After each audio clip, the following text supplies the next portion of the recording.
एक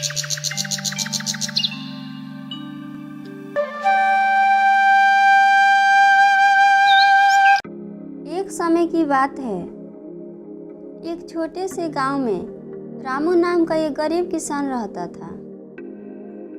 उसकी जमीन बहुत छोटी थी और सालों से बारिश न होने के कारण उसकी फसलें सूख गई थी। उसके पास खाने के लिए भी कुछ नहीं बचा था। रामू बहुत चिंतित रहता था, लेकिन उसका दिल हमेशा दूसरों की मदद करने में लगा रहता था। गांव वाले उसे बहुत सम्मान देते थे क्योंकि वह नेक दिल इंसान था। एक दिन रामू ने अपनी बंजर जमीन पर बैठकर सोच रहा था कि अब वह अपने परिवार का पेट कैसे भरेगा। तभी अचानक एक बूढ़ा साधु वहां से गुजरा। साधु बहुत थका हुआ और भूखा भी था। रामू ने तुरंत उसे पानी पिलाया और अपने घर से जो भी थोड़ा बहुत खाना था वह साधु को दे दिया। साधु उसकी दयालुता से बहुत प्रभावित हुआ और उसने कहा, रामू तुम बहुत अच्छे इंसान हो, मैं तुम्हारी मदद करना चाहता हूँ। आओ मैं तुम्हें एक जादुई चीज दूंगा। रामू ने विनम्रता से कहा, बाबा मुझे कुछ नहीं चाहिए, मैं तो बस आपका सेवा कर रहा हूँ। साधु मुस्कुराए और अपनी झोली से एक आम का बीज निकाला। उन्होंने कहा, यह साधारण बीज नहीं है, यह एक जादुई आम का बीज है। इसे अपने बगीचे में लगाओ और देखो इसका चमत्कार क्या होता है। पर याद रखना, इस पेड़ के आम सिर्फ नेक और ईमानदार लोगों को मिलेगा। जो लालच करेगा या झूठ बोलेगा उसे कुछ भी हासिल नहीं होगा। रामू ने साधु को धन्यवाद किया और उस बीज को बड़े मन से अपने बगीचे में बो दिया। अगले ही दिन वहाँ एक छोटा सा पौधा उग आया। रामू और उसका परिवार बहुत खुश हुआ। कुछ ही हफ्तों में पौधा बड़ा हो गया और उसमें आम के फल लगने लगे। ये आम बिल्कुल सुनहरे और चमकदार थे, जैसे उन पर सूरज की किरणें बिखरी हो। रामू ने पहला आम तोड़ा और जब उसे चखा तो उसकी मिठास किसी ने कभी ना चखी थी।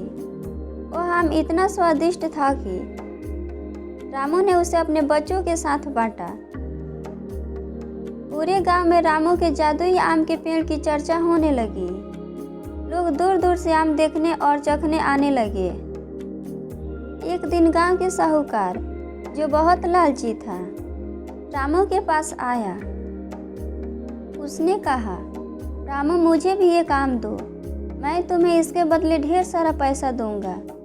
रामू ने विनम्रता से कहा, साहूकार जी यह आम सिर्फ नेक और सच्चे लोगों को मिलता है, आपके लालच और धन से इसे खरीदा नहीं जा सकता। साहूकार को यह सुनकर बहुत गुस्सा आया। उसने सोचा, मैं जरूर इस पेड़ से आम लेकर रहूँगा, चाहे इसके लिए मुझे कुछ भी करना पड़े। उस रात साहूकार चुपके से रामू के बगीचे में घुसा और पेड़ से एक आम तोड़ने की कोशिश करने लगा। लेकिन जैसे ही उसने आम को छूने की कोशिश की, पेड़ ने अचानक अपनी डालियां हिला दी और आम गायब हो गया। साहूकार डर से भागा। अगले दिन गांव के कुछ गरीब लोग रामू के पास आए। उन्होंने उसे कहा, भैया हम बहुत भूखे हैं, क्या हमें एक आम मिल सकता है? रामू ने बड़े प्यार से कहा, यह आम उन लोगों के लिए है जो ईमानदार और नेक दिल है। तुम सभी मेहनती और सच्चे लोग हो, जरूर तुम्हें यह आम मिलेगा। और वाकई में जैसे ही उन गरीब ने पेड़ से आम मांगे, पेड़ की डालियां झुक गई और आम उनके हाथों में आ गए। वे सभी बहुत खुश हुए और रामू को धन्यवाद देने लगे। इस प्रकार रामू के जादुई आम का पेड़ पूरे गांव के लिए वरदान बन गया। जो भी सच्चे दिल से उस पेड़ से आम मांगता उसे मिल जाता। धीरे धीरे गांव में खुशहालियाँ फैलने लगी। गांव वालों मिलकर अपने खेतों में मेहनत की और अब बारिश भी होने लगी थी। रामू के खेत भी हरे भरे हो गए और उनकी जिंदगी सुखी हो गई। लेकिन इस पेड़ का सबसे बड़ा चमत्कार यह था कि उसने गांव के लोगों को सच्चाई और ईमानदारी का महत्व सिखाया। अब गांव में कोई लालची या झूठ व्यक्ति नहीं बचा था। सभी मिलजुल कर रहते थे और एक दूसरे की मदद करते थे। रामू को भी इस बात की खुशी थी कि साधु बाबा का दिया हुआ जादुई आम का पेड़ केवल फल ही नहीं बल्कि इंसानियत का संदेश भी दे रहा था। और रामू बूढ़ा हो गया, लेकिन जादुई पेड़ हमेशा हरा भरा रहा। गांव के लोग अभी भी उसकी देखभाल करते थे और उसकी सीख को अपने जीवन में अपनाते थे। उस जादुई आम का पेड़ की कहानी दूर दूर तक फैल गई और वह गांव में एक मिसाल बन गया, जहाँ सच्चाई और ईमानदारी सबसे बड़े गुण माने जाते थे। इस प्रकार रामू और उनकी जादुई आम के पेड़ ने न केवल उनके परिवार को बल्कि पूरे गांव को खुशहाल बना दिया।